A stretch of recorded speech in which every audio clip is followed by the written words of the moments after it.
Tonight at 10, violent crime is on the rise, and the mayor is offering Monzi's work to a conference of visiting city leaders. They had answers, they'd show us the data. Fox 45 News asks when Baltimore will see results in reducing crime. Plus, a closer look at how trends affect city residents. Fox 45 hits the streets to see if people feel safe. A crisis in the classroom. Fox 45 News Project Baltimore questions how Baltimore County School Board candidates plan to tackle violence if elected. Live from WBFF in Baltimore, this is Fox 45 News at 10. Good evening, I'm Kai Jackson. And I'm Mary Bubala. Dozens of mayors from across the country descend on Baltimore looking for a lesson in limiting violence. Mayor Brandon Scott says Monzi works, but a Fox 45 investigation tells another story. City crime watchers question the results. It's pretty hubristic for the mayor to tout Monzi's success when it has not had any. We have team coverage of Baltimore as Baltimore's police commissioner paints a picture of success, but some question those victories. That's right. Mayor Scott ran for office on a pledge to slash violence in the city, and so far, violent crime is up. Keith Daniels leads us off with a closer look at crime trends and how safe people feel living in Baltimore. Keith? Well, Mary and Kai, the police commissioner and the mayor both have said their approach to the city's crime-fighting plan will be driven by the data. But tonight, for some residents, the numbers are not adding up. They say for them, their perception is reality. At a corner in downtown Baltimore, the public on safety. I've been in worse. Chicago's way worse than this. Residents and their perception on crime in the city. I think the perception has ultimately gotten worse. Despite the message from the mayor and police. I love the city, but we're seeing incidents in Federal Hill, right outside of the building I work, outside Cannon, Fells Point, a lot of different areas that we didn't see crime before. I feel unsafe in the city of Baltimore, and I think a lot of people share my concerns. Concern from citizens on a day when the police department now claims our crime crisis in the city is slowing down. What's the commissioner say? We're decreasing the increase. Police staff, including Commissioner Michael Harrison, giving a quarterly crime data update to city council members inside City Hall. The department choosing to focus on carjackings, robberies, and burglaries, with charts suggesting overall their crime-fighting strategy is working. But according to information available on the police department's website, when comparing this year to last year, carjackings are still up 23%, robberies are up 15%, and burglaries are up 10%. Unsettling numbers. Federal Hill is just getting off the hook. For Saleh Rockman, owner of a design and tailor shop in Federal Hill for 15 years. Rockman rocked, he says, by the continued gun violence in the city and Mayor Brandon Scott's seemingly failed crime plan. All throughout this city. It's a shame. I don't know what he's doing. I don't know what his plan is, but whatever his plan is, he needs to get to it and show us his promise. Rockman referring to the mayor's campaign promise of reducing crime by 15% each year while he's in office. Our promise so far unkept. But in Roland Park, Tony Foreman, I think it's a complicated issue. Another business owner with several restaurants across the city, with a more optimistic point of view on the perception issue. I hope that there are data points moving in the right direction. If there are things already holding the line or improving things as far as safety in the city, and couple that with a new city state's attorney coming into office, maybe we can gain real momentum. Well, Foreman making reference to the new presumptive city state's attorney, Ivan Bates, whose supporters believe will be tougher on crime in terms of prosecutions than his predecessor. Well, live tonight at City Hall, Keith Daniels, Fox 45 News. Keith, thank you. Mayor Brandon Scott promoted the Safe Streets program to leaders during a conference today. Fox 45 News has been investigating that program for years. An internal report this year confirms what Fox 45 has reported, that the number of shootings at several locations actually went up over a 5-year period. And Fox 45 has covered several shootings near Safe Streets locations. That includes an August mass shooting, steps from the Park Heights location. 1 person was killed, 6 were wounded. 3 Safe Streets workers were killed between January of 2021 and January of 2022. Mackenzie Frost questions why the Safe Streets program and Monzi are being hailed as a success. Monzi is a city agency overseeing and growing Baltimore's community violence intervention ecosystem. But we also know that homicides and non-fatal shootings continue to outpace where we were at this time last year. So given the data, we asked the group in Baltimore now, why showcase the Charm City? Baltimore's bloodshed and gun violence continues to hold a grip as we enter the final few months of 2022. Despite the data and deaths, but it's time. Cities United, a national group bringing leaders together, led by Anthony Smith, coming to Charm City. What we're looking to do is really showcase a city who's moving in the right direction. Not saying Baltimore's got it all figured out. Looking to the Mayor's Office of Neighborhood Safety and Engagement, or Monzi, as a possible model of success. Despite Monzi overseeing Safe Streets, Baltimore's flagship violence intervention program that has struggled to see sustained success. Fox 45 News has been investigating Safe Streets for over a year, going door to door of all 10 locations, looking for answers and proof the program works. This internal report proves what Fox 45 News had been reporting. Some locations are helping saving lives, but it's inconsistent, and the entire program spending millions of dollars a year, lacking oversight and accountability. The great city of Baltimore. We pressed Smith if he's convinced what's in place in Baltimore is worth modeling. Do you think that what's being put in place right now is working, and are the metrics proving to you that this is the right approach? Yeah, so I think what the work that's been put in place, you got to remember last year was the foundational year. They were building out the network, they were building out the team, putting the resources in place. And I think one of the things we got to remember that it takes a minute to get all those folks trained and working in the right direction. He says it takes a few years after the entire community violence ecosystem is built. When it's up and moving, you start seeing results within 1 to 2 years after it's built, right? So I think they're moving in the right direction, and we'll start seeing the impact of the work over the next couple of years. But some of the programs aren't new. Some of the programs are not new, but they have not been funded the way they are. It's pretty hubristic for the mayor to tout Monsi's success when it has not had any. Sean Kennedy with the Maryland Public Policy Institute says there's little other cities should model after crime-fighting plans in Baltimore. Mayor Scott should put cotton balls in their ears because he's selling you snake oil. Safe Streets and Monzi as a whole continues to shield details about what's working and what's not. A public records request providing more redactions than insight. Can I ask Director Jackson? During a community event about public safety, Jackson refusing to answer Fox 45's questions. The mayor said meet us at the next event. Are you going to the next event? Yes. If they had answers, they'd show us the data. They'd show us how they've changed lives. They'd show us how they've saved lives. But they can't do that. Meanwhile, leaders will be collaborating with Baltimore's top decision makers until Friday. We have repeatedly asked Monzi's director, Shante Jackson, to do a sit-down interview to talk about the community violence ecosystem as well as the Safe Streets program specifically. Jackson has yet to agree. In Baltimore, Mackenzie Frost, Fox 45 News. Fox 45 has been seeking transparency on the Safe Streets program for months. City council members had a chance to ask tough questions at a hearing just last week, but they chose not to. And while some call it a missed opportunity, one councilman says cutting the meeting short was a necessary move. It was really supposed to be more of a positive hearing, but it went completely off track. Was no longer about these changes to Safe Streets. In fact, most of the presentation really did not have much to do with the topic of the resolution. Well, the meeting ended after a heated exchange between Councilman Mark Conway and Monzi Director Shante Jackson. Councilman Yitzi Schleifer says he is still pushing for transparency and expects another hearing with better communication. A new Safe Streets style program is coming to 3 Baltimore City schools. The goal is to reduce violence. Mackenzie Frost has that story coming up at 10:30. And skies finally beginning to clear out. 63 at BWI. Look at that. Some moonlight coming through. Westminster also clear skies, 59.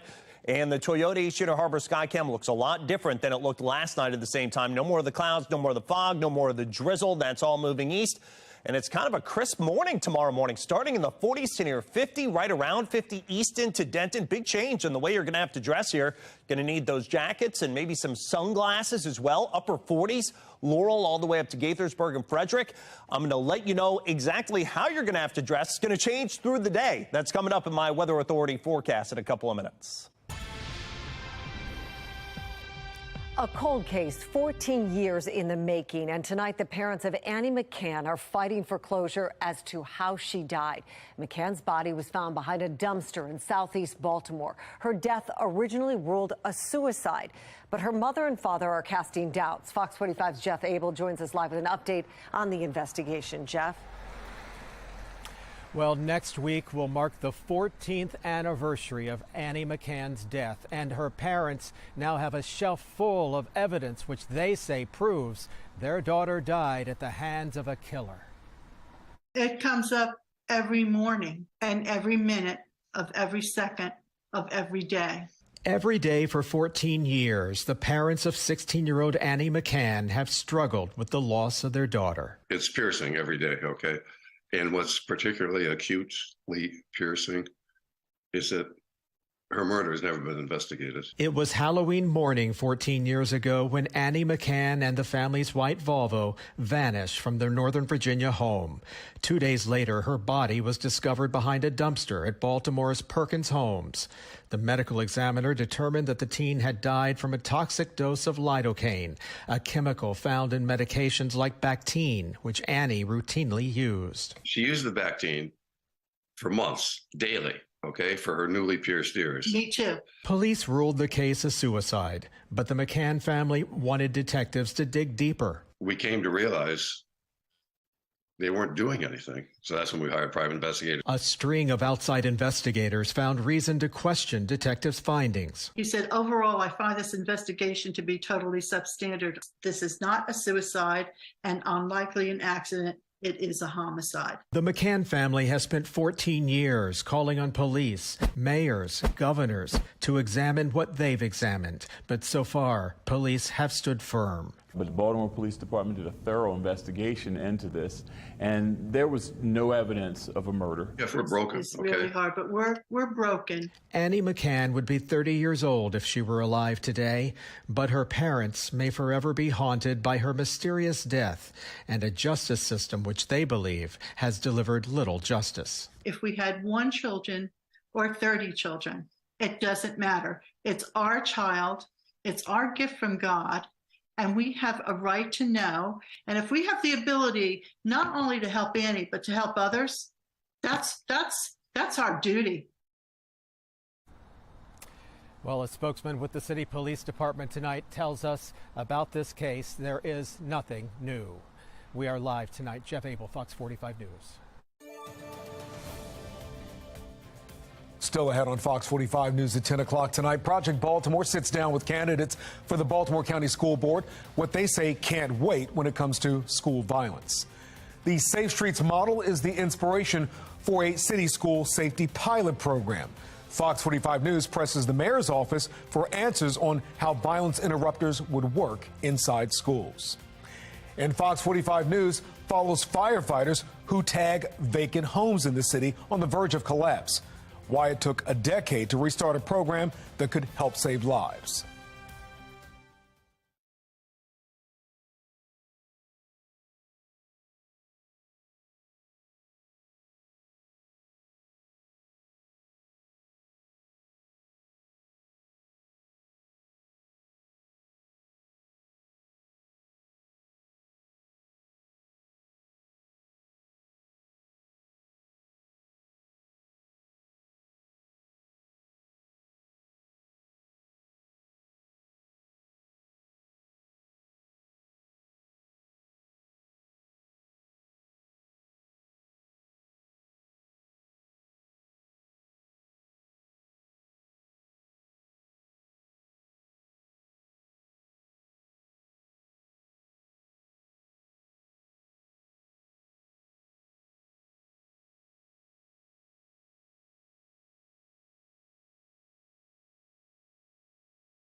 In less than 2 weeks, Baltimore County voters will head to the polls to choose their next school board members in what will be a crucial election for the future of the troubled school system. As Project Baltimore's Chris Papps explains, the next board will have tough decisions to make, including how to address the spike in violence and the future of the current superintendent. You can see their campaign signs on lawns and online. 11 candidates running for Baltimore County School Board. 7 will win and help oversee a $2 billion budget and about 115,000 students. 3 candidates are running unopposed. Project Baltimore contacted the other 8 asking for interviews. 5 responded. The first topic, what may be the biggest issue right now in BCPS, school violence. Brenda Savoy and Samay Singh Kindra are running against each other in the 4th District. Savoy spent 36 years in education as a teacher and administrator. Kindra is a law student and a graduate of Baltimore County Schools. Kindra believes much of the fighting among students comes down to misunderstanding each other. He's pushing for a more inclusive curriculum, embracing cultural differences. And that's where we have hate and vitriol sort of bubble up sometimes, and that leads to obviously violence and harassment and bullying.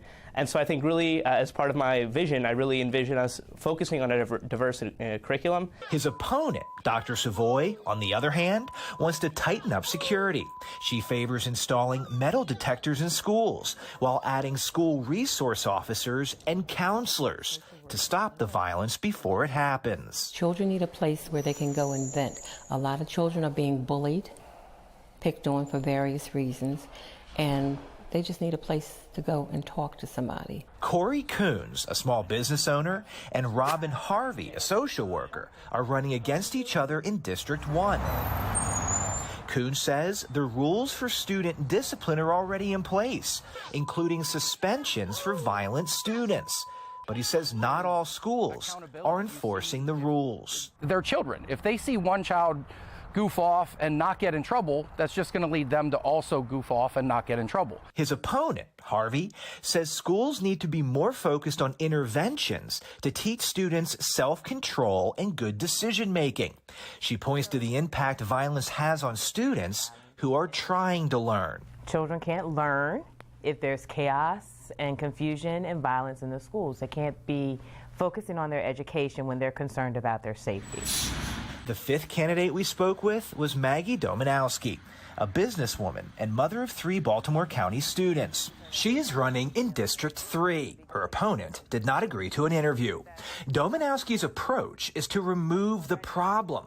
Disruptive students cannot stay in the class if others want to learn. You got to get them out of the classroom and figure out a way to get someone on top of them, get the parents more involved, see what the problem is at home. Parents need to be more involved. We're at a breaking point. The NAACP has been sounding the alarm on violence. Earlier this month, the civil rights group sent a letter to Baltimore County School Board members calling for a new approach to discipline that includes long-term suspensions for violent behavior. The group says school leaders, including Superintendent Dr. Darrell Williams, must get control of the situation now or step aside. Earlier this year, a majority of the Baltimore County Council, citing a variety of issues, asked the school board to search for a new superintendent. We asked the candidates where they stand on Dr. Williams and his future with Baltimore County schools. Savoy and Kendra said without being on the board, they don't have enough information about Williams to make a decision on his future. I don't know. I'm not privy to any information about him.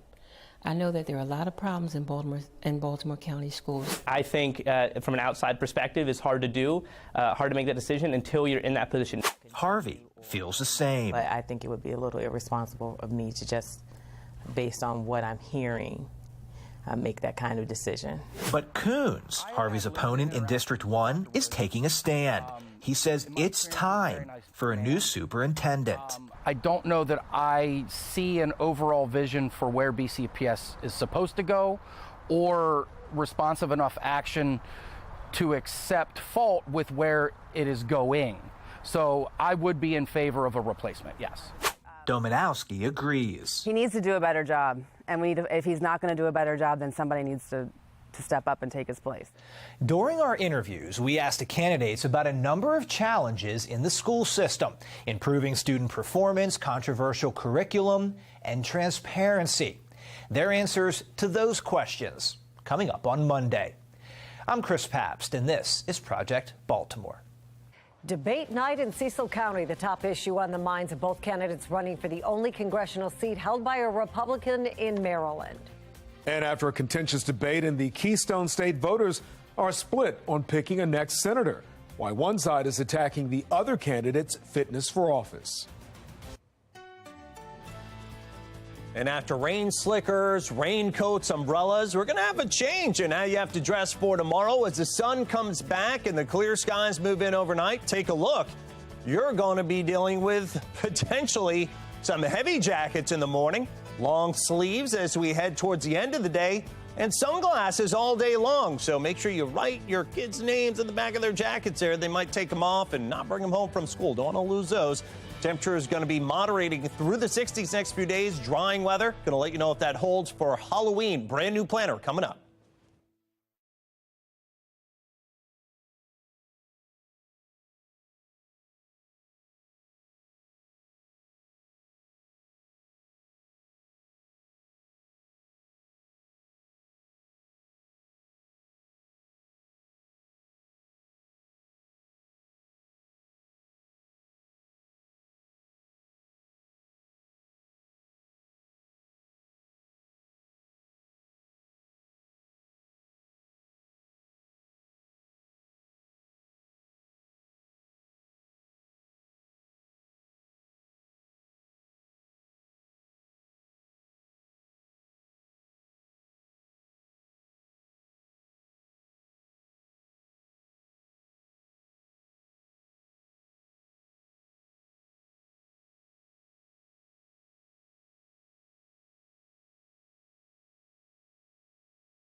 It's debate night in Cecil County between Maryland's only Republican Congressman Andy Harris and Democratic challenger Heather Mazier. It's streamed on YouTube by Cecil TV. Tonight's discussion covered a wide range of topics, but both candidates feel the economy is a key issue at the ballot box. Clearly, this is the top issue on people's minds. Every time they drive past a gas station, they're reminded of it. Every time a farmer wants to fill their tractors with diesel, they're reminded of it. Record high prices in both cases. Now better than they were a few months ago, but 150% higher than they were 2 years ago. Your corporate friends are spending more time on making sure that they prioritize shareholders rather than the consumers at the pump. Well, the economy is also front and center in battleground states. Last night, Pennsylvania Lieutenant Governor John Fetterman and Dr. Mehmet Oz laid out their economic plans if elected. I can make the difficult decisions, as you do in the operating room as a surgeon. I'll make them cutting our budget as well to make sure we don't have to raise taxes on a population already desperately in pain. Here's what I think we have to fight about inflation here right now. That's what we need to fight about inflation, right now, because it's a tax on working families, and Dr. Oz can't possibly understand what that is like. Sinclair chief political correspondent Scott Thuman was on the ground in Pennsylvania gauging voter opinion on the debate. If you watched the debate last night, Fetterman was a robot, spewing all the stuff that he had memorized, if he could remember what he memorized. Oz, how many people can afford to buy a home in Pennsylvania when he resides in New Jersey? And he seems like he's like a carpetbagger to me.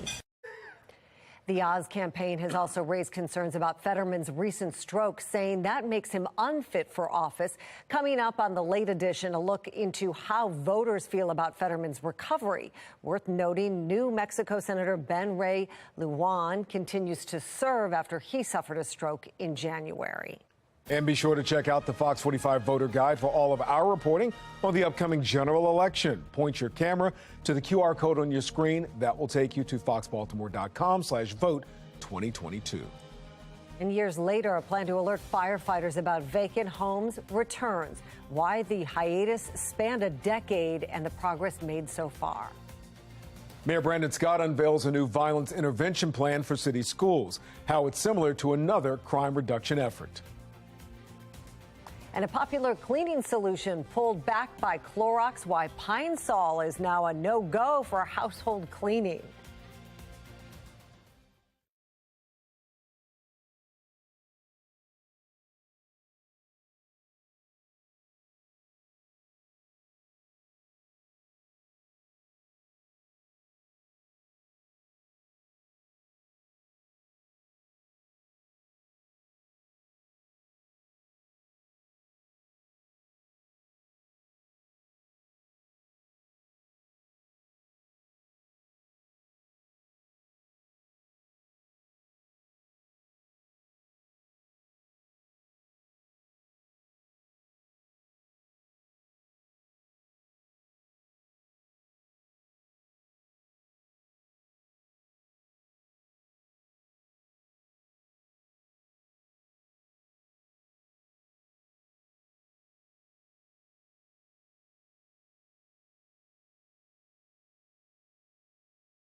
We're following a pair of big stories at 10:30 tonight. Mayor Brandon Scott is set to launch a Safe Street style program in city schools. Why he feels it's the right response to recent violence. But we begin with an initiative designed to make firefighters more aware of the hazards lurking in vacant homes. This week, the plan makes a comeback after 10 years.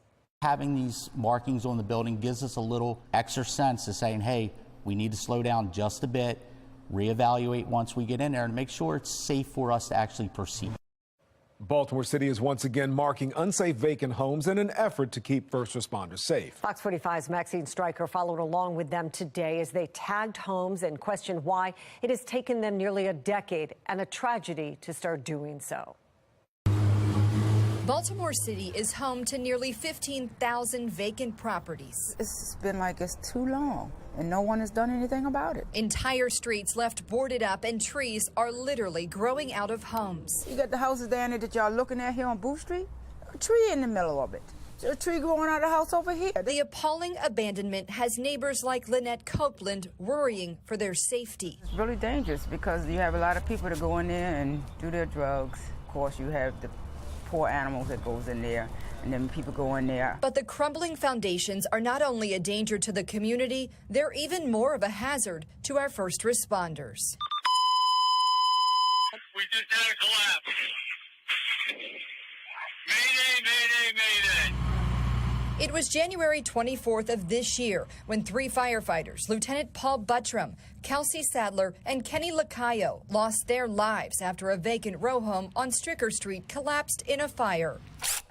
Now, 9 months later, a small step on the road to preventing another tragedy. Our goal is to make sure that we clearly tag and document all of the unsafe vacant homes within our communities. The fire department launched the Unsafe Vacant Marking Initiative to help first responders identify dangerous vacant homes and buildings before entering. We have nearly 700 properties within Baltimore City that we have considered unsafe. So beginning today and every Wednesday thereafter, firefighters will spend 2 hours trying to cover all the communities within Baltimore City. Firefighters along the 2200 block of Booth Street attached these red reflective signs to nearly every home on the block Wednesday. Engine 14 donning the names of Kenny Lacayo and Kelsey Sadler, a part of the effort. The program is a reboot of Code X-Ray, where red signs with white X's were placed on the outside of blighted properties in 2010. Lynette remembers it well. I didn't have a problem with it, because I knew it was to protect somebody. But it was short-lived. Funding ran out, and neighbors complained the signs were an eyesore. Why? See, it shouldn't have. It shouldn't have taken it. And the people that were complaining about the way it looked, wonder what they feel now, that these firefighters are dead. In 2014, after a 62-year-old Baltimore fire lieutenant fell through the hole in a vacant row home and died, the National Institute for Occupational Safety and Health recommended Baltimore Fire begin marking vacants that are unsafe again. But they've gone nearly a decade without doing so. Why did it take this long, the death of 3 firefighters in January, for the fire department to start marking unsafe vacant homes? Well, it was around 2010 when we had a program similar to what we're doing now, our Unsafe Vacant Marking Initiative. And it was, I believe, coined Code Red X-Ray. It was a pilot program then, and it was under a different administration. And here we are in 2022 implementing or trying to reestablish those safety efforts. But it's not a matter of the length of time. What we are really concerned about now is moving forward and how we can continue to protect our community. We questioned Blair Adams, a spokesperson for the fire department, who says firefighters were still aware when a vacant home wasn't safe. We still have our CAD, our computer-aided dispatch system. So when a firefighter is dispatched to a call, we can see in our system if in fact it is a vacant or not. We have a tremendous amount of row homes in Baltimore. But Josh Fannin, president of the local 964 Baltimore Fire Officers Union, says the CAD system hasn't always been reliable. The Stricker Street home, where the 3 firefighters died, had been vacant for more than a decade and on fire once before. But firefighters that day had no idea. The only mechanism to alert firefighters to that is either their own experience that they were there at the previous fire. There is certain files in the CAD, but they're not directly accessible to units on the scene. So there really is no mechanism to notify somebody that they're going to be operating at an address which was the scene of a previous fire. And while today many would rather see the vacant homes torn down, I really would wish that the city would get rid of these houses. they're hopeful this is a positive start. No, I just hope that this will do something. You heard the department say so far they have identified 700 vacant properties as unsafe. But remember, there are nearly 15,000 vacant properties throughout the city. They say it's likely many more will need to be marked, but the program is ongoing. In Baltimore, Maxine Stryker, Fox 45 News. Maxine also sat down with the families of the fallen firefighters. Her full story is available right now on our website, foxbaltimore.com. Tonight, alarming new video is surfacing on social media showing a student being beaten up at a bus stop near Mervo High School. It's one of several violent incidents around Mervo this year. Baltimore Mayor Brandon Scott is coming forward now with a new program to put violence interrupters in city schools. Fox 45's Mackenzie Frost questions the mayor about that plan. The mayor is putting violence interrupters in 3 Baltimore City high schools. And if it sounds familiar, it's very similar to how Baltimore's Safe Streets program is operated. This new plan comes as more video continues to surface showing violence and fighting taking place in high schools and schools across Baltimore. Just randomly, though? A brutal bus stop beating. Damn, you leaking, bro. You good? Showing students stomping a kid less than a mile away from Mervo High School. The student at times... Quick! Where the white flag? Motionless on a blood-stained sidewalk. It's the same school where 17-year-old Jeremiah Brogdon was gunned down walking out of school in September. And one of 3 schools Mayor Brandon Scott is launching a pilot crime intervention program along with the Mayor's Office of Neighborhood Safety and Engagement. The other 2 schools, Carver Vocational High School and Digital Harbor High. The Mayor's Office says the schools were picked because the number of arrests, suspensions, ability to implement the pilot, and other metrics. Also in September, a 15-year-old Carver student was grazed in the head by a bullet near campus, and in April, a girl was injured during a fight at Digital Harbor. The pilot program puts 3 violence interrupters in each school, along with 8 student ambassadors. This outline mirrors the plan for Safe Streets, Baltimore's flagship violence intervention program. But it's also the same program plagued with questions, skepticism, and reorganization. We asked Monzi and the mayor's office if the same requirements for Safe Streets has for interrupters, which are former criminals, often felons, will be the same that's implemented in schools. Monzi answering, saying having a felony record isn't the same as a credible messenger, and in this case, the program will largely be made of high school students. Good. At a different event led by the mayor and Monzi Wednesday, we tried to clarify some details with Monzi's director, Shantae Jackson, about this new pilot intervention program. She's here where TV would be great to get a quick soundbite from her. So she won't talk to us in person? So no? Okay. The mayor's interest in stepping into what's happening in the classroom now comes after he spent months distancing himself from city schools. I think for you, and in particular for your station, I'm going to say this again, understanding that our school system is not controlled by the city. After Fox 45's Project Baltimore highlighting the failures inside Augusta Fells and plummeting school performance, Mayor Scott not willing to talk about the investigation launched to determine how enrollment numbers were inflated. I'm aware of the report. We know that our system has been challenged. We will not use this as an opportunity to just poo-poo on our students. In August of 2021, people calling for city school CEO Sonia Santelises to resign. We asked Mayor Scott then if he still supports Santelises' leadership. This is much deeper than one person. We know that across the country, we have seen issues like this. The system has a plan for how we're going to work with our young people, and we're going to focus on that and focus on helping our young people and not using them for political fodder. No, he ain't leaked. He eyed. Now, as violence continues to surface, the mayor seems to be more than willing to step in, implementing a program similar to another, one that has accountability questions, too. Baltimore City Public Schools confirming that fight did take place, and they say that the students involved are going to be held accountable, though they would not discuss any other information. In terms of the pilot program, the mayor's office says it's slated to begin next year, and it's looking for community-based organizations to partner with Monzi to implement it, again, which is very similar to how Safe Streets is run. In Baltimore, Mackenzie Frost, Fox 45 News. Baltimore City Police say a crossing guard is hurt after she was hit by a car outside Sinclair Lane Elementary School. She suffered broken bones and a head injury and is currently in the hospital. That guard, who has held that job for nearly 3 decades, was about to escort children across the street. No students were hurt. Slow the hell down. We have investigated over 1,000 accidents, 1,000 accidents in the city since the 1st of September, many due to people traveling at excess speeds. Well, the driver did remain at the scene. Police have not announced any charges, but do say the investigation is ongoing. Clorox is recalling around 37 million bottles of Pine Sol that could contain a harmful bacteria. Clorox says the bacteria can harm people with compromised immune systems or who use external medical devices. The Consumer Product Safety Commission says if you have a recalled bottle of Pine Sol, throw it away, then call Pine Sol and ask for a refund. Well, the future is not self-driving cars. At least that's the gamble Ford is taking. The automaker is disbanding its fully autonomous vehicle venture it owns with Volkswagen after determining the profitability isn't there, eating a multi-million-dollar loss. Instead, Ford says it will focus on advanced driver assist systems, improving adaptive cruise control.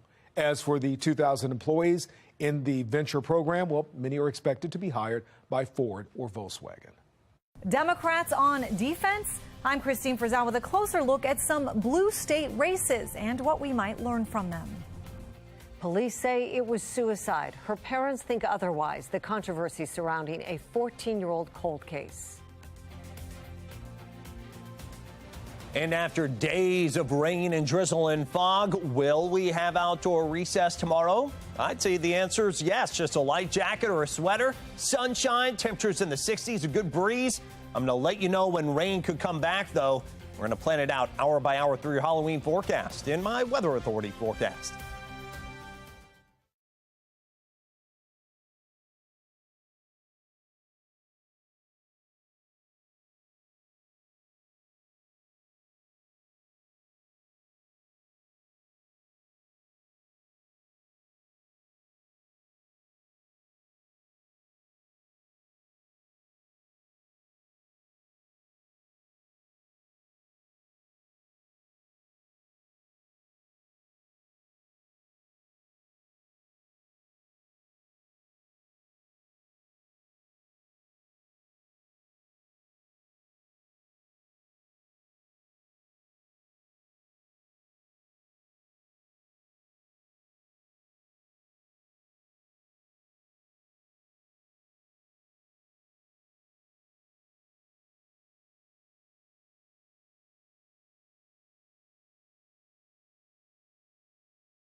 Check this out, a vibrant scene around Loch Raven Reservoir today, captured by our FOX45 drone. Beautiful colors on display as peak season continues again. Earlier tonight we said, Jonathan, just take a deep, cleansing fall breath. There you go. So pretty. See those grays behind the leaves? Actually really brings the color out. It does. If you like looking at the leaves with clouds behind them, well, I hope you did it today. Jonathan, I think you're actually being gentle right now. It is gentle, changing. Jonathan. Sunshine is coming back, and it is going to be beautiful leaf color, too, all the way through this weekend. So here we go. Let's talk about it. We've actually got some near peak to peak conditions. Right here in Baltimore, it's peak conditions. South of the city, near peak. So the next weekend, 2 weekends, going to be a great time to take in some of that leaf color, of course, weather permitting. And right now, things are getting better. 63 winds out of the west-northwest. Boy, they're gusty behind our latest weather maker. A cold front just passing through. Now at 14 miles an hour, so starting to feel a little chilly with that humidity dropping off. So finally, no clouds and no rain, no drizzle, no fog that you'll be waking up to tomorrow morning. Huge change after what we've been dealing with day in and day out for, what, 3-4 days going now. There's our latest weather maker moving away, even combining with some of the cold air, giving some snow to portions of Canada. But this ain't goodbye. What's saying hello to us, yes, is some drier air finally. All the showers and clouds pulling out, the cooler, clearing, drier air coming in. And actually tomorrow morning, probably going to be waking up to mid to upper 40s. No more of those kind of damp 50s that we've been feeling. And you're also going to need your sunglasses with that drier air hauling in the wake of our latest weather maker. And yes, it is a cold front, so you do see those temperatures beginning to go on the deficit, down 2-3 degrees or so. During the overnight hours, again, it'll probably be about 10 degrees cooler, but again, it'll at least be clear and sunny when you wake up tomorrow morning than what we saw during the morning hours past couple of mornings, already down to about 63 here in Baltimore, made it up to 68 for a high. And some of those chillier numbers on the other side of the Appalachians. Now, the coldest of the weather behind this front going to kind of nestle up here towards the Canadian border, and combined with another system that's going to be swooping its way across the Intermountain West and all the way down into northern Texas. We're going to be kind of sheltered from that, but we will be seeing a gradual cool down through the end of the week, and that will start gradually tomorrow. Maybe we'll be in the mid to upper 60s, but then after that, it'll drop closer to 60 all the way into the start of the weekend. So the future scan says through the overnight hours and on into tomorrow morning, you are going to need a jacket. It's back down in the 40s. Nice recovery tomorrow afternoon with sunshine, low to mid 60s. We'll have a little bit of a breeze, so you may want a light jacket or at least some long sleeves. And you'll probably also need those sunglasses after the heavier jacket in the morning. 47 tonight, clearing skies and cooler breezes begin to pick up a little bit. Lots of sunshine, nice day for the park tomorrow, although you'll probably need a light jacket. 66, 60 on Friday, Saturday 65, increasing clouds on Sunday 64, near 70 into early next week. Halloween, we are watching it closely. I've finally put together the hour-by-hour forecast. I think we're close enough now. I think we will see some scattered, at least light showers. Your sunset is going to be at 6:06. Right now, it doesn't look like a rain out, but just kind of annoying rain that could be around. Well, election night is in less than 2 weeks, and a series of races in traditionally blue states are getting tighter. National correspondent Christine Frizzau takes us through the key issues. In Michigan, two distinct visions for the future laid out by the two women fighting to lead it there.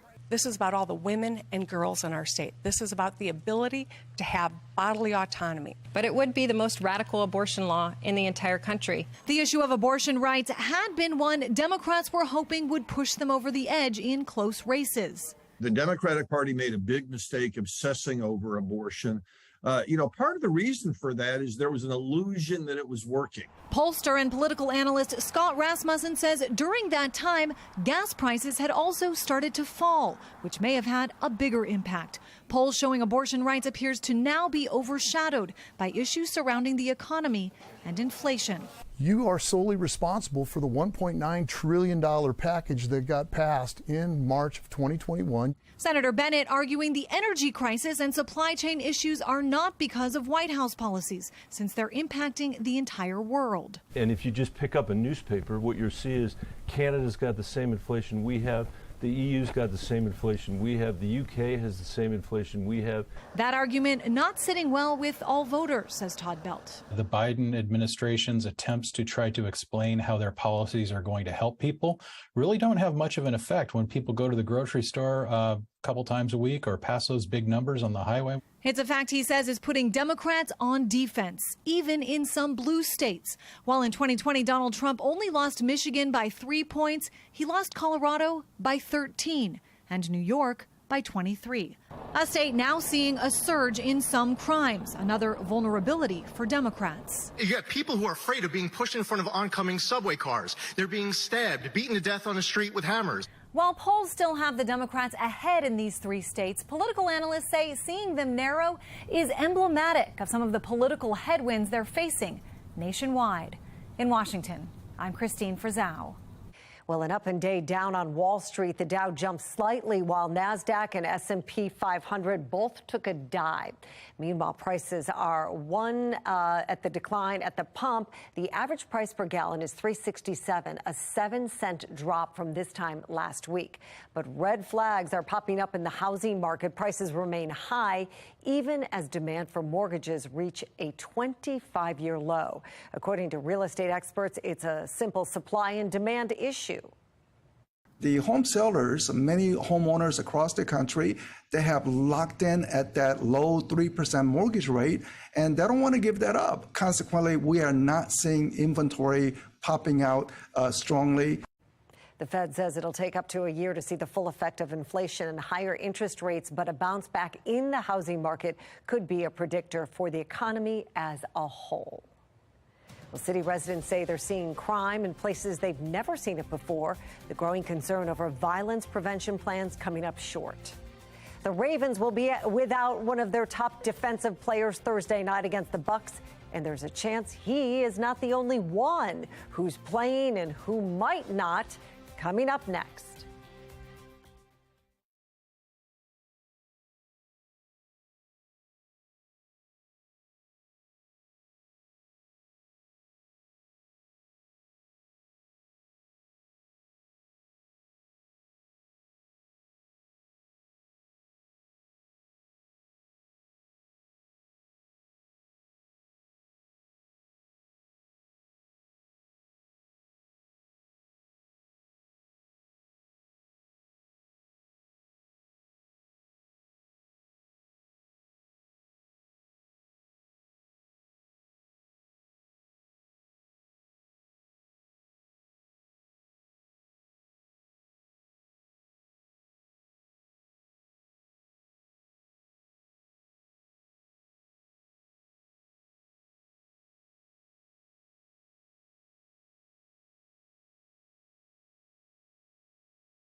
As the Ravens go for their second straight win, they'll be doing so without one of their defensive leaders. Calais Campbell has been ruled out of Thursday night's game with an illness. Some pretty big shoes to fill, literally and figuratively. Even in year 15, Campbell, he's playing at such a high level, registering sacks in the last 2 games with 3 total sacks rather, in 7 weeks. Campbell is the only Raven that's been ruled out, but there's a chance there might be more come kickoff. Here's a look at the full injury report. 8 players listed as questionable on the Wednesday injury report. Mark Andrews has not practiced all week. He's dealing with a knee issue. Rashad Bateman, a full participant on Wednesday. That's a good sign. Still dealing with a foot injury. Josh Bynes, Marlon Humphrey, Gus Edwards, Marcus Peters, Ronnie Stanley, and Brandon Stevens are all questionable as well. Inactives are going to be announced about an hour and a half before kickoff. So while Maryland football is taking it week by week, fans can look ahead a little bit. 2022 is going great. The Terps are 6-2 on the year and bowl eligible for the first time since 2001 this early in the season.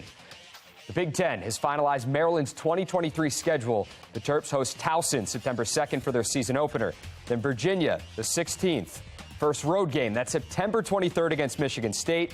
On the road at Ohio State, October 7th on the road. Hosting Penn State November 4th. Michigan on the 18th in the regular season finale. That's at Rutgers on November 25th.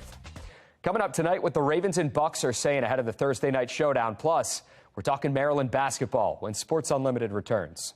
Rocco, thank you. Students getting attacked in and around school grounds. The new program from Baltimore's mayor aimed at stopping the classroom violence.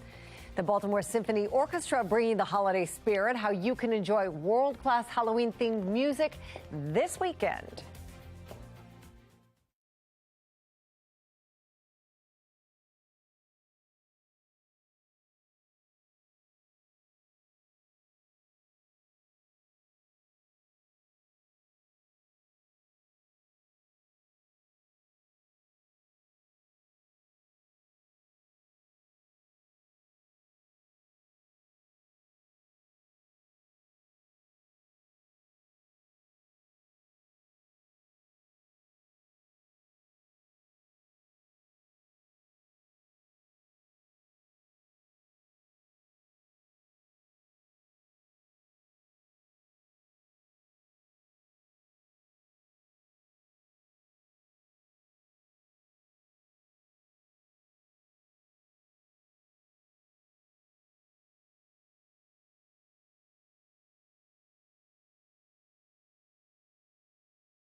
Well, tonight could be somebody's next chance to become a millionaire. The $700 million Powerball jackpot is the largest Powerball prize this year and the 5th largest in American history. The cash value of tonight's prize is $335 million. The drawing starts at the top of the hour. Stay tuned to hear the winning numbers ahead on the late edition. Mayor Brandon Scott promised to cut crime each year if he held office, but it doesn't seem to be slowing. We hear from the public about crime. Teaching other leaders how to keep their city safe when the numbers show what's being done here might not be working. Fox 45 looks into the issue. Authorities say it was a suicide, but her parents believe someone killed her. The new details on a 14-year-old case. Live from WBFF in Baltimore, this is Fox 45 News Late Edition. It's pretty hubristic for the mayor to tout Monsi's success when it has not had any. Cities across the country meet in Baltimore to talk about crime. Mayor Brandon Scott is promoting the Safe Streets program, but data conflicts with claims that it's working. Mackenzie Frost looks into those lessons being shared. But first, Keith Daniels talks with Baltimoreans about safety. Well, the mayor and police commissioner have said their approach to the city's crime-fighting plan will be data-driven. But tonight, for some residents, the numbers aren't adding up. For them, they say, their perception is their reality. At a corner in downtown Baltimore, the public on safety. I've been worse. Chicago's way worse than this. Residents and their perception on crime in the city. I think the perception is ultimately gotten worse. Despite the message from the mayor and police. I love the city, but we're seeing incidents in Federal Hill, right outside of the building I work, outside Cannon, Fells Point, a lot of different areas that we didn't see crime before. I feel unsafe in the city of Baltimore, and I think a lot of people share my concerns.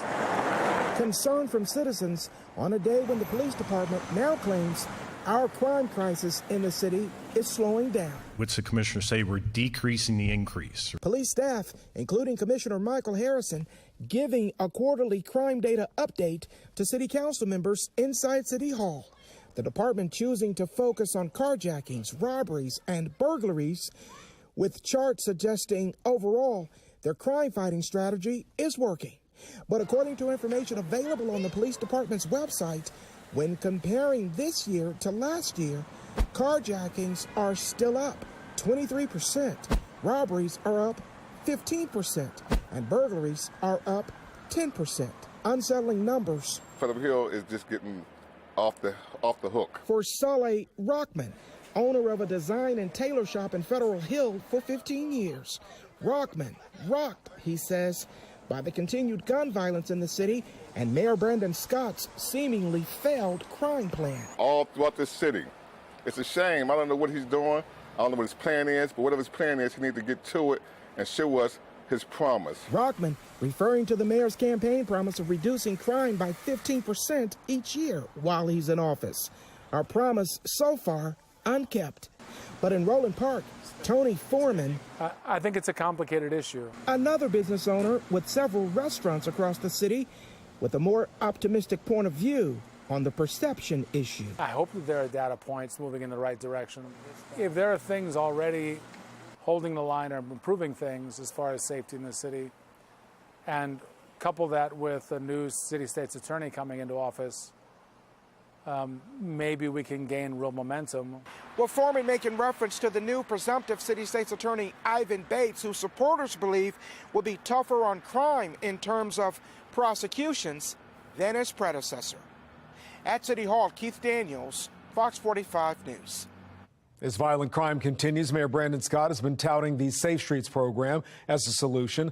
Fox 45 News has also covered several shootings near Safe Streets locations, including a mass shooting in August near a Safe Streets location. One person was killed, 6 were wounded.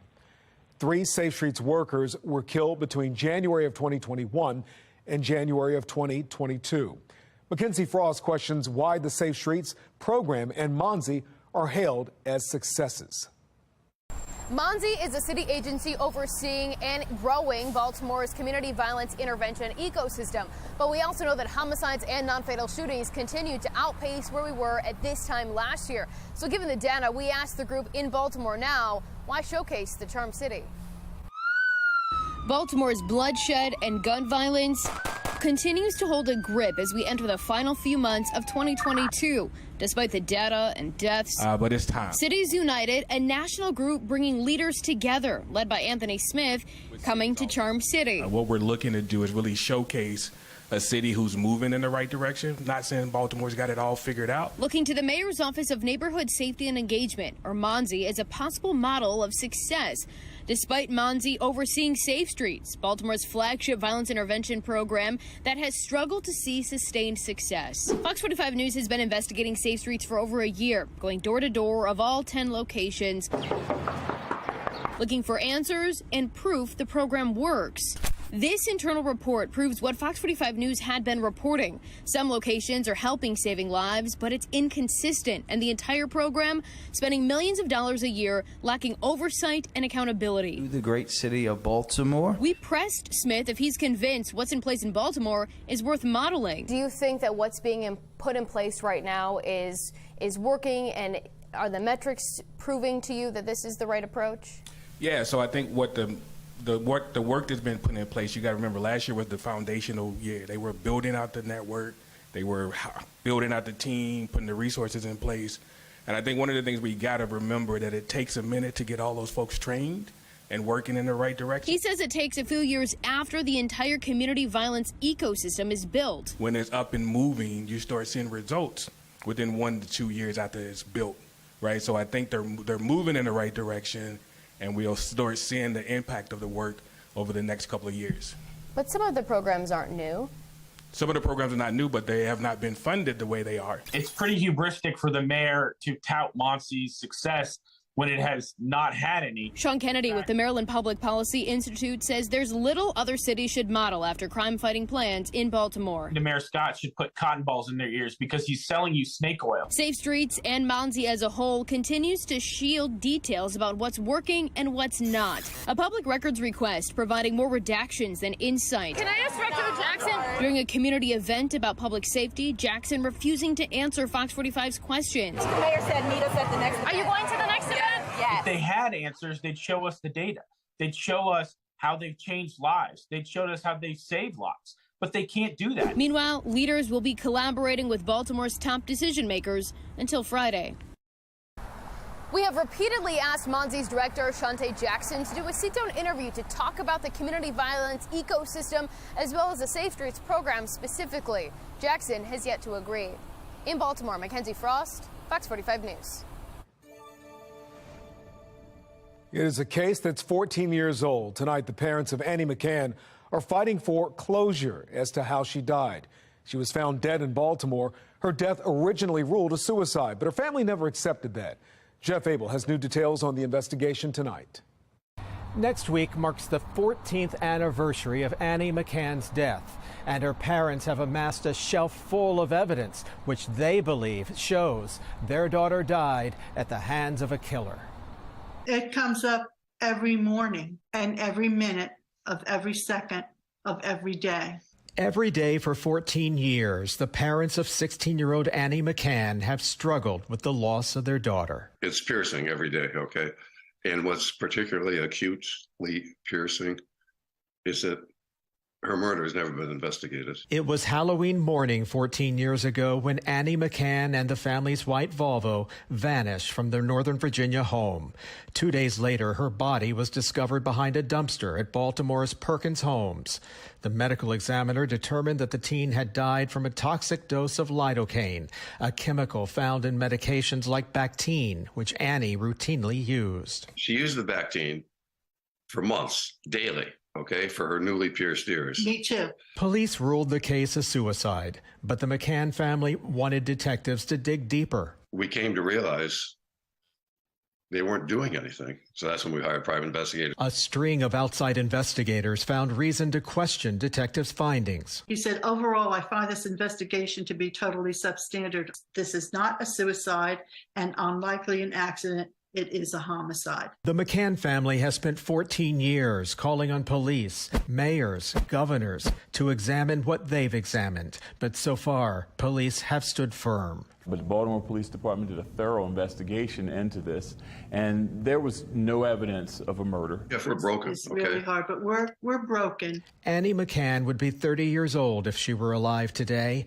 but her parents may forever be haunted by her mysterious death and a justice system which they believe has delivered little justice. If we had 1 child or 30 children, it doesn't matter. It's our child. It's our gift from God. And we have a right to know. And if we have the ability not only to help Annie, but to help others, that's our duty. Tonight, a spokesman with the city police department tells us about this case. There is nothing new. Jeff Abel, Fox 45 News. Now, a Fox 45 News alert in 3, 2, 1. Well, new tonight, Vice President Kamala Harris is coming to Baltimore this weekend. The vice president will attend a campaign event hoping to boost Democratic candidates in the final stretch before the midterms. She'll be joined by gubernatorial candidate Wes Moore and Senator Chris Van Hollen. The event is scheduled to take place Saturday, but the location of the event has not yet been released. Republican gubernatorial candidate Dan Cox will also be holding back-to-back campaign rallies on Friday and Saturday. The one Friday is at 12:30 in Hampstead. Carroll County will have the latest on both rallies on foxbaltimore.com. A longtime Baltimore City crossing guard is run over trying to help kids cross the street. The latest on what we know and her condition. And traveling into work tomorrow morning looking so much better. You're really going to have to dress differently with heavier jackets. You're also going to finally need your sunglasses. I'm going to let you know if that sticks around all the way into Halloween, hour by hour. My Weather Authority forecast.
Here's a look at today's top trending stories. Number 1, city police say a longtime crossing guard was hit by a car in northeast Baltimore and badly hurt.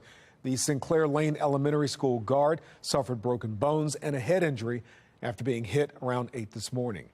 She was about to escort children across the street. None of the students was hurt. Police have not announced any charges at this time, but the investigation is ongoing.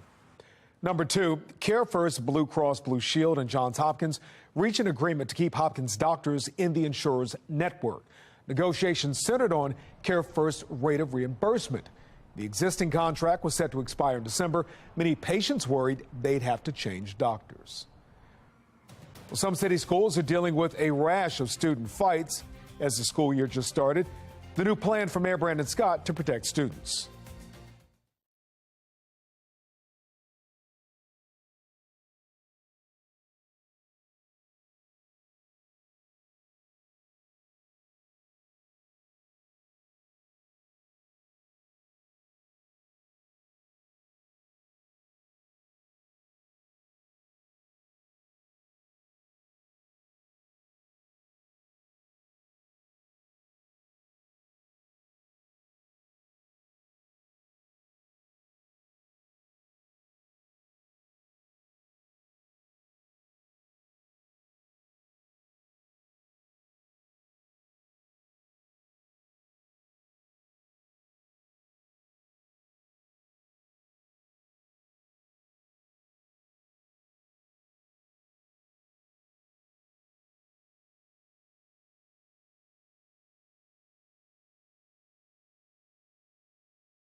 As we see videos of violent incidents in schools, Baltimore Mayor Brandon Scott is announcing a plan similar to the Safe Streets initiative aimed at protecting kids.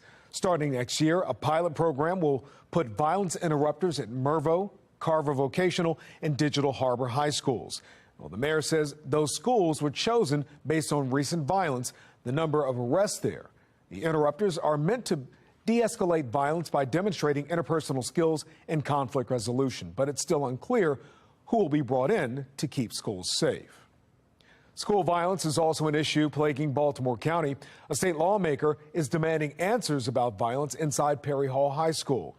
Since the start of the school year, multiple videos of student fighting on school grounds have been shared with Fox 45 and on social media. The incidents are so concerning, at least one state delegate has reached out to Perry Hall's principal to find out what's happening.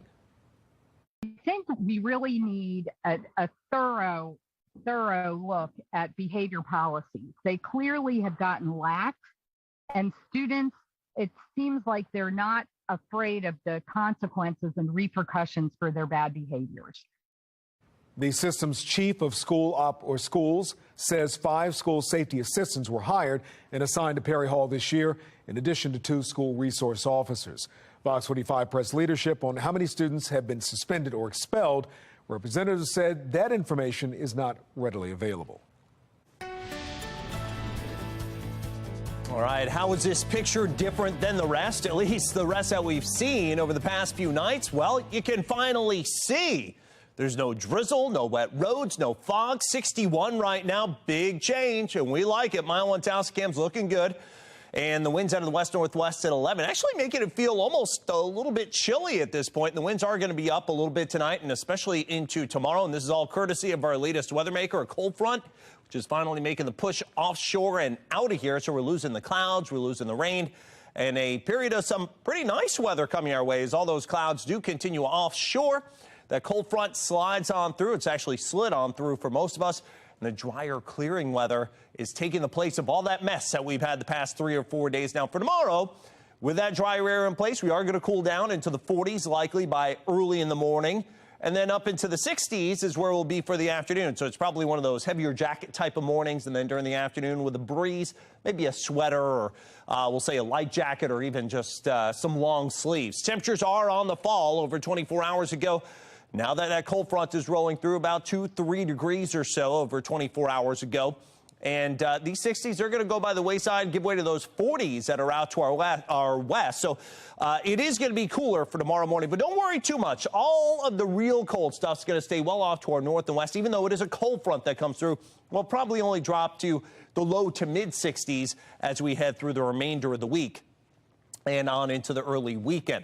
Future scan overnight into early tomorrow morning. Again, it's kind of more so bundle up weather instead of the raincoat weather as we're in the mid to upper 40s. And then for tomorrow afternoon actually looks great. Great for heading out to the park or anything outside. Maybe finishing up with some of those Halloween to-dos that you have to still do.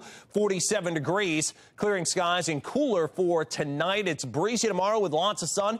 Pretty good looking day. 66, 60 and cooler for Friday. Could have maybe some patchy frost in the morning. Saturday looking good with 65, 64. Clouds increase on Sunday. Up near 70 into early next week, but planning ahead for Halloween. We're going to take it hour by hour at 63 at 4 p.m. for trick-or-treaters. Look, some scattered light showers by sunset. Again, some light showers, and that goes through the older kids' trick-or-treat time as we head into the evening. 61. Not a rain out, but maybe some annoying light showers there. A stroke recovery thrust into the national spotlight. Doctors weigh in on the state of Pennsylvania candidate John Fetterman after a high-stakes debate.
Well, there's a big Senate race in Pennsylvania. Last night, a debate put renewed focus on the health of Democratic candidate John Fetterman. Samantha York from our Sinclair sister station in Harrisburg has the story. Talk about the elephant in the room.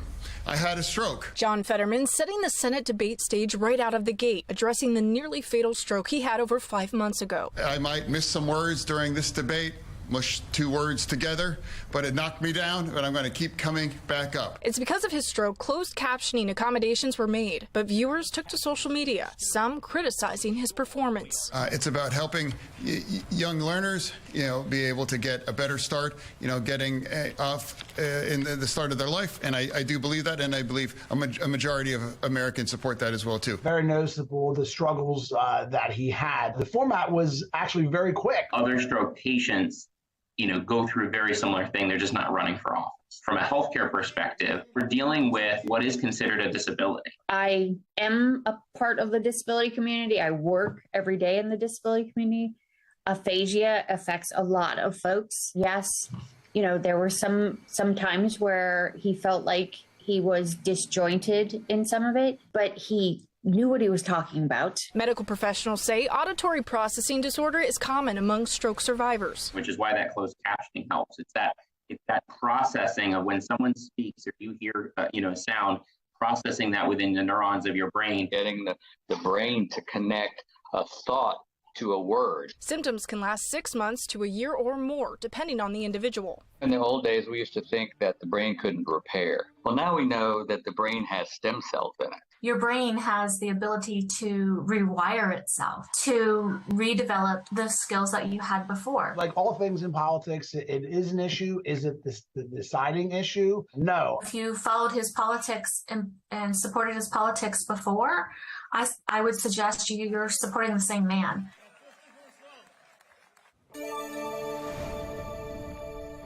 Tomorrow morning, dueling news conferences and rallies on Question K in Northwest Baltimore. Fox 45 will cover both at 9 a.m.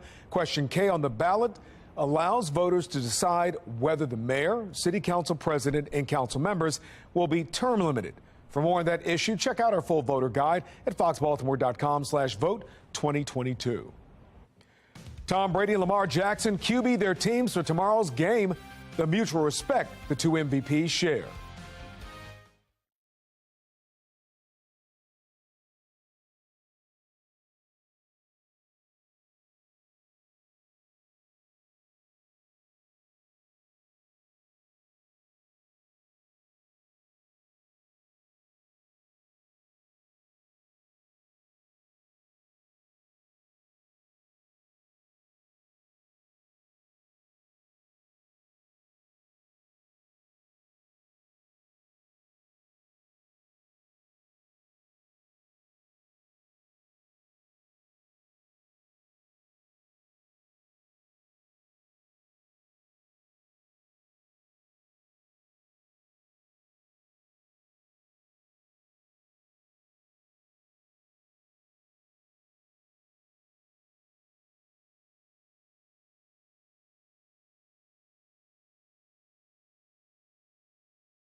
Finally tonight, someone could have a piece of paper worth $700 million.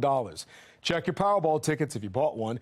Here are tonight's winning numbers: 19, 36, 37, 46, 56, and the Powerball was 24.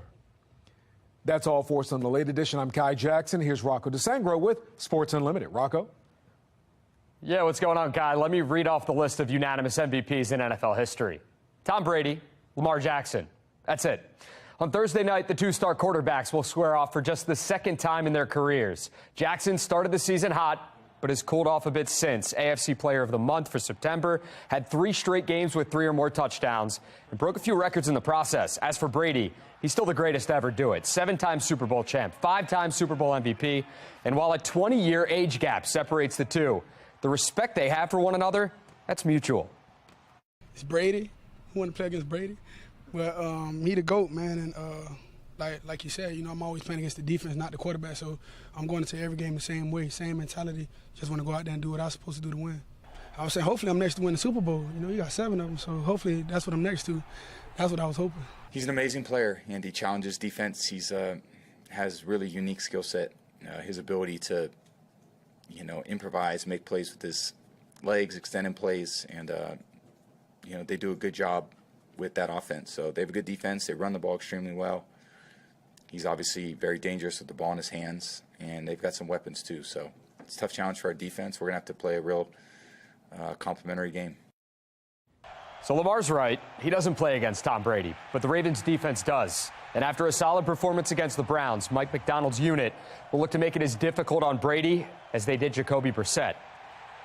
I was an Aaron Rodgers fan growing up, but Tom Brady was a close second. So you get to go up and play against the GOAT, the greatest of all time to ever do it. So, just thinking about it give you chills and stuff. But I know the first thing I won't be looking out there and be like, man, it's Tom Brady. But after that, it's ball game now.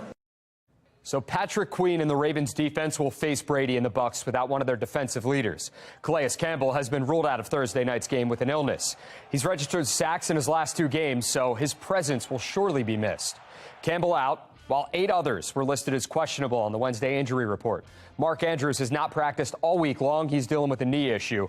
Rashad Bateman, he was a full participant in Wednesday's practice. He's still dealing with that foot injury, though. Josh Bynes, Marlon Humphrey, Gus Edwards, Marcus Peters, Ronnie Stanley, and Brandon Stevens are all questionable as well. Inactives are going to be announced about an hour and a half before kickoff. So the vibes in College Park right now, they're just immaculate. With a win Saturday, the football team is now bowl eligible while basketball season's getting ready to begin. Active season openers November 7th. Brenda Fries and the nationally ranked women's team will begin on the road at George Mason, while first-year head coach Kevin Willard and the men take on Niagara at home. It's so close, you can almost feel it. It's happened quickly, before you wake up and it's already October or a couple weeks away from games. But yeah, we're most looking forward. There's so many new pieces for our staff, just putting them all in the best positions to be successful. We're going to play probably way too fast and we're going to shoot a ton of threes. We're going to press. We're going to get after it. Probably at times we won't look good just because I have 13 guys that have played 5 different styles, and now they're trying to get my style. But I think, again, we're laying down the groundwork for the future. Basketball season almost here. Football season, it's in full swing. That's it for this edition of Sports Unlimited. I'm Rocco DeSangro. Thanks for watching. Have a great night.